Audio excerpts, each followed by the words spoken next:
एकदन्ताय वक्रतुण्डाय गौरीतनयाय धीमहि गणेशानाय ಬಾಲಚಂದ್ರಾಯ ಶ್ರೀಗಣೇಶಾಯ ಧೀಮಹಿ. ಎಲ್ರಿಗೂ ನಮಸ್ಕಾರ.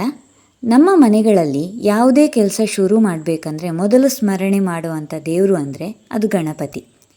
ಗಣೇಶ ಚತುರ್ಥಿ ಇಡೀ ಭಾರತದಲ್ಲೇ ಎಲ್ಲರೂ ಖುಷಿಯಿಂದ ಆಚರಿಸುವಂಥ ಹಬ್ಬ. ಚೌತಿ ಹತ್ತಿರ ಬರ್ತಾ ಇದೆ.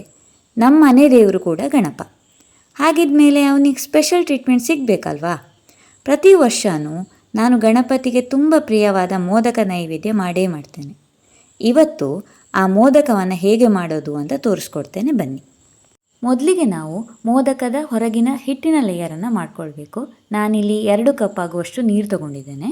ಅದಕ್ಕೆ ಒಂದು ಅರ್ಧ ಚಮಚ ಆಗುವಷ್ಟು ಉಪ್ಪು, ಆಮೇಲೆ 1 ಟೇಬಲ್ ಸ್ಪೂನ್ ಆಗುವಷ್ಟು ತುಪ್ಪವನ್ನು ಹಾಕ್ಕೊಂಡಿದ್ದೇನೆ. ಇದೊಂದು ಕುದಿ ಬರಬೇಕು. ನೀರು ಸರಿಯಾಗಿ ಕುದಿ ಬಂದ ಮೇಲೆ ಅದಕ್ಕೊಂದು 2 ಕಪ್ ಆಗುವಷ್ಟು ಅಕ್ಕಿ ಹುಡಿಯನ್ನು ಹಾಕ್ಕೊಂಡಿದ್ದೇನೆ. ಅಕ್ಕಿ ಹುಡಿ ಹಾಕಿದ ಮೇಲೆ ಇದನ್ನು ಸರಿಯಾಗಿ ಗಂಟಿಲ್ಲದ ಹಾಗೆ ಮಿಕ್ಸ್ ಮಾಡ್ಕೊಳ್ಳಿ. ಅಕ್ಕಿ ಹುಡಿ ನೀರನ್ನೆಲ್ಲ ಹೀರಿಕೊಂಡು ಒಂದು ಗಟ್ಟಿಯಾದ ಹಿಟ್ಟು ರೆಡಿಯಾದಾಗ ಆ ಹಿಟ್ಟನ್ನು ಒಂದು 5-10 ನಿಮಿಷ ಮುಚ್ಚಿ ಇಡಿ.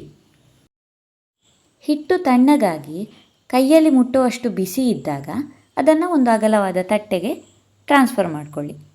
ಇದನ್ನು ನೀವು ತಟ್ಟೆಗೆ ಹಾಕ್ಕೊಳ್ಬೇಕಂತೇನಿಲ್ಲ, ನಿಮಗೆ ಹಿಟ್ಟು ನಾದೋದಕ್ಕೆ ಯಾವುದು ಸುಲಭ ಆಗುತ್ತೋ ಅಂಥ ಪ್ಲೇಟಿಗೆ ಅಥವಾ ಪಾತ್ರಕ್ಕೆ ಹಾಕ್ಕೊಳ್ಬೋದು. ಇಷ್ಟಾಗಿ ನಾನಿಲ್ಲಿ ಹಿಟ್ಟನ್ನು ನಾದ್ಕೊಳ್ತಾ ಇದ್ದೇನೆ. ಯಾವುದೇ ಗಂಟಿಲ್ಲದ ಹಾಗೆ ಚೆನ್ನಾಗಿ ಹಿಟ್ಟನ್ನು ಕಲಿಸ್ಕೊಳ್ಳಿ. ಹೆಚ್ಚಾಗಿ ನಮ್ಮಲ್ಲಿ ಪ್ರತಿಯೊಂದು ಹಬ್ಬಕ್ಕೂ ಬೇರೆ ಬೇರೆ ಥರದ ರೆಸಿಪಿಗಳು ಸ್ಪೆಷಲ್ ಅಂತ ಡೆಡಿಕೇಟ್ ಆಗಿರುತ್ತೆ. ಹಾಗೆ ಚೌತಿ ದಿನ ಮೋದಕ ಇಲ್ಲ ಅಂತಂದರೆ ಹಬ್ಬ ಅಪೂರ್ಣ ಅಂತ ನನಗನ್ಸುತ್ತೆ. ನಮ್ಮ ಹಬ್ಬಗಳನ್ನು ಕೆಲವೊಂದು ಪಾರಂಪರಿಕವಾಗಿ ಬಂದಿರುವ ವಿಧಿವಿಧಾನಗಳು ಹಾಗೆ ಅಡಿಗೆಗಳನ್ನು ಮಾಡಿ ಆಚರಿಸಿದರೆ ಮುಂದಿನ ಜನ್ರೇಷನ್ಗೂ ನಮ್ಮ ಬೇರುಗಳ ಜೊತೆ ನಂಟು ಉಳಿಯುತ್ತೆ ಅಂತ ನನ್ನ ನಂಬಿಕೆ. ಹಾಗೆ ತುಂಬ ಸುಲಭವಾಗಿ ಮಾಡ್ಕೊಳ್ಳುವಂಥ ಈ ಮೋದಕದ ಹಿಟ್ಟನ್ನು ಕಲಿಸ್ಕೊಳ್ಳುವಾಗ ತುಂಬ ಗಟ್ಟಿ ಅಂತ ಅನಿಸಿದ್ರೆ ಒಂದು 2 ಸ್ಪೂನ್ ಆಗುವಷ್ಟು ನೀರು ಹಾಕ್ಕೊಂಡು ಕಲಿಸ್ಕೊಳ್ಳಿ. ಇಷ್ಟಾದ ಮೇಲೆ ಒಂದು ಸ್ಪೂನ್ ಆಗುವಷ್ಟು ತುಪ್ಪವನ್ನು ಹಿಟ್ಟಿಗೆ ಹಾಕಿ ಪೂರ್ತಿ ಹಿಟ್ಟನ್ನು ತುಪ್ಪದಲ್ಲಿ ಕವರ್ ಮಾಡಿ ಸೈಡಲ್ಲಿ ಇಟ್ಕೊಳ್ಳಿ. ತುಪ್ಪವನ್ನು ಹಾಕೋದ್ರಿಂದ ಹಿಟ್ಟು ತುಂಬ ಸ್ಮೂತ್ ಆಗುತ್ತೆ. ಈಗ ಮೋದಕದ ಔಟರ್ ಲೇಯರ್ ರೆಡಿ ಆಯಿತು. ನೆಕ್ಸ್ಟ್ ನಾವು ಮಾಡ್ಕೊಳ್ಬೇಕಾಗಿರೋದು ಹೂರಣ. ಅದನ್ನು ಮಾಡೋದಕ್ಕೆ ಒಂದು ಪ್ಯಾನಲ್ಲಿ ಒಂದು 2 ಕಪ್ ಆಗುವಷ್ಟು ಫ್ರೆಶ್ ತೆಂಗಿನ ತುರಿನ ತಗೊಳ್ಳಿ. ತೆಂಗಿನ ತುರಿಯ ಹಸಿ ವಾಸನೆ ಹೋಗುವವರೆಗೂ ಅದನ್ನು ಚೆನ್ನಾಗಿ ಫ್ರೈ ಮಾಡ್ಕೊಳ್ಳಿ. ತೆಂಗಿನ ತುರಿಯ ಹಸಿ ವಾಸನೆ ಹೋಗಿ ಅದೊಂದು ಗೋಲ್ಡನ್ ಬ್ರೌನ್ ಕಲರಿಗೆ ಬಂದಾಗ ಒಂದು ಒಳ್ಳೆ ಅರೋಮಾ ಬರುತ್ತೆ. ಆಗ 1 ಕಪ್ ಆಗುವಷ್ಟು ಬೆಲ್ಲವನ್ನು ಹಾಕ್ಕೊಳ್ಳಿ.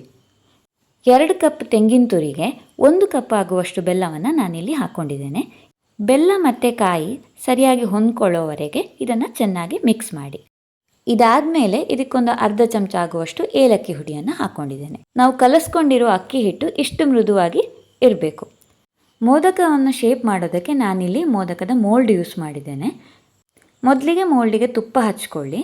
ಆಮೇಲೆ ಮೋದಕದ ಮೋಲ್ಡಿನ ಒಳಗಡೆಗೆ ಅಕ್ಕಿ ಹಿಟ್ಟನ್ನು ಸ್ವಲ್ಪ ಸ್ವಲ್ಪವೇ ಆಗಿ ತುಂಬಿಸ್ತಾ ಬನ್ನಿ. ಈಗ ರೆಡಿ ಮಾಡ್ಕೊಂಡಿರೋ ಹೂರಣವನ್ನು ಅದರೊಳಗಡೆಗೆ ಹಾಕಿ. ಇಷ್ಟಾದಮೇಲೆ ಎಂಡನ್ನು ಸೀಲ್ ಮಾಡಬೇಕು. ಹೂರಣ ಹೊರಗಡೆ ಬರದ ಹಾಗೆ ಮತ್ತೆ ಪುನಃ ಸ್ವಲ್ಪ ಅಕ್ಕಿ ಹಿಟ್ಟನ್ನು ತಗೊಂಡು ಪೂರ್ತಿ ಸೀಲ್ ಮಾಡಿ. ಮೋಲ್ಡ್ ಒಳಗಡೆ ತುಪ್ಪ ಹಚ್ಚಿರೋದ್ರಿಂದ ಮೋದಕ ಯಾವುದೇ ರೀತಿ ಅಂಟ್ಕೊಳ್ಳೋದು ಈಸಿಯಾಗಿ ಬರುತ್ತೆ. ಈ ಮೋದಕದ ಮೋಲ್ಡ್ ನಿಮಗೆ ಆನ್ಲೈನಲ್ಲಿ ಸಿಗುತ್ತೆ. ನಾನಿಲ್ಲಿ ಯೂಸ್ ಮಾಡ್ತಾ ಇರೋದು ಮೀಡಿಯಮ್ ಸೈಜ್ ಮೋಲ್ಡ್. ನಿಮಗೆ ಬೇಕು ಅಂತಂದರೆ ಸ್ವಲ್ಪ ದೊಡ್ಡ ಸೈಜನ್ನು ತಗೊಳ್ಬೋದು. ಗಣಪತಿಗೆ 21 ಮೋದಕ ನೈವೇದ್ಯ ತುಂಬ ವಿಶೇಷ ಅಂತ ಹೇಳ್ತಾರೆ. ಯಾಕೆ ಅಂತ ಗೊತ್ತಾ?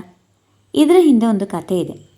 ಒಂದು ಸಲ ಶಿವ, ಪಾರ್ವತಿ ಹಾಗೆ ಪುಟ್ಟ ಗಣೇಶ ಅತ್ರಿ ಋಷಿಗಳ ಕುಟೀರಕ್ಕೆ ಊಟಕ್ಕೆ ಬಂದಿರ್ತಾರೆ. ಎಷ್ಟು ಬಗೆ ಬಗೆ ತಿಂಡಿಗಳನ್ನು ಬಡಿಸಿದ್ರೂ ಗಣಪನ ಹೊಟ್ಟೆ ತುಂಬೋದೇ ಇಲ್ವಂತೆ. ಆಗ ಅತ್ರಿ ಮುನಿಗಳ ಪತ್ನಿ ಅನಸೂಯ ಒಂದು ಸಿಹಿ ತಿಂಡಿ ತಂದು ಬಡಿಸ್ತಾರಂತೆ. ಅದನ್ನು ತಿಂದ ಕೂಡಲೇ ಗಣೇಶ ಹಾಗೆ ಜೊತೆಗೆ ಶಿವ ಕೂಡ 21 ಸಲ ತೇಗ್ತಾರಂತೆ. ಆವತ್ತಿಂದ ಗಣೇಶನಿಗೆ ತುಂಬ ಪ್ರಿಯವಾದ ಆ ಸಿಹಿ ತಿಂಡಿನೇ ಮೋದಕ. ಇಬ್ಬರೂ 21 ಸಲ ತೇಗಿದ್ರಿಂದ ಹಾಗೆ ಮೋದಕನ ಇಷ್ಟಪಟ್ಟು ತಿಂದು ಹೊಟ್ಟೆ ತುಂಬಿತು ಅಂತ ಗಣಪತಿ ಹೇಳಿದ್ರಿಂದ 21 ಮೋದಕನ ಗಣೇಶನಿಗೆ ನೈವೇದ್ಯ ಮಾಡೋದು ತುಂಬ ಶ್ರೇಷ್ಠ ಅಂತ ದೇವಿ ಪಾರ್ವತಿ ತಿಳಿಸ್ತಾಳಂತೆ. ಹೀಗಾಗಿ ಗಣಪತಿಗೆ 21 ಮೋದಕ, 21 ಗರಿಕೆ ಇದೆಲ್ಲ ನೈವೇದ್ಯ ಮಾಡೋದು ತುಂಬ ವಿಶೇಷ ಅಂತ ನಂಬಿಕೆ. ಮೋದಕವನ್ನು ಕೈಯಲ್ಲೇ ಶೇಪ್ ಕೂಡ ಮಾಡ್ಕೊಳ್ಬೋದು, ಆದರೆ ಮೋಲ್ಡನ್ನು ಯೂಸ್ ಮಾಡೋದ್ರಿಂದ ಶೇಪ್ ಮಾಡೋದು ಕೂಡ ತುಂಬ ಈಸಿ. ಯೂನಿಫಾರ್ಮ್ ಆಗಿ ಎಲ್ಲ ಮೋದಕನೂ ಒಂದೇ ಥರ ಬರುತ್ತೆ, ಹಾಗೆ ಟೈಮ್ ಕೂಡ ತುಂಬ ಸೇವ್ ಆಗುತ್ತೆ. ಮೋದಕವನ್ನು ಶೇಪ್ ಮಾಡ್ಕೊಂಡಾದ ಮೇಲೆ ಅದನ್ನು ಸ್ವಲ್ಪ ಹೊತ್ತು ಸ್ಟೀಮ್ ಮಾಡಬೇಕು. ಅದಕ್ಕೆ ಮೊದಲು ನಾನಿಲ್ಲಿ ಅದನ್ನು ನೀರಲ್ಲಿ ಡಿಪ್ ಮಾಡಿ ಸ್ಟೀಮರ್ ಒಳಗಡೆ ಇಡ್ತಾ ಇದ್ದೇನೆ. ನೀರಲ್ಲಿ ಡಿಪ್ ಮಾಡೋದಕ್ಕೆ ಕೆಲವು ರೀಸನ್ಗಳಿದೆ. ಮೋದಕವನ್ನು ನೀರಲ್ಲಿ ಡಿಪ್ ಮಾಡಿ ಸ್ಟೀಮ್ ಮಾಡೋದಕ್ಕೆ ಇಟ್ಟರೆ ಅದು ಬೇಗ ಕ್ರ್ಯಾಕ್ ಆಗಲ್ಲ, ಹಾಗೆ ಈವನ್ ಆಗಿ ಎಲ್ಲ ಸೈಡಿಂದಲೂ ಬೇಯುತ್ತೆ.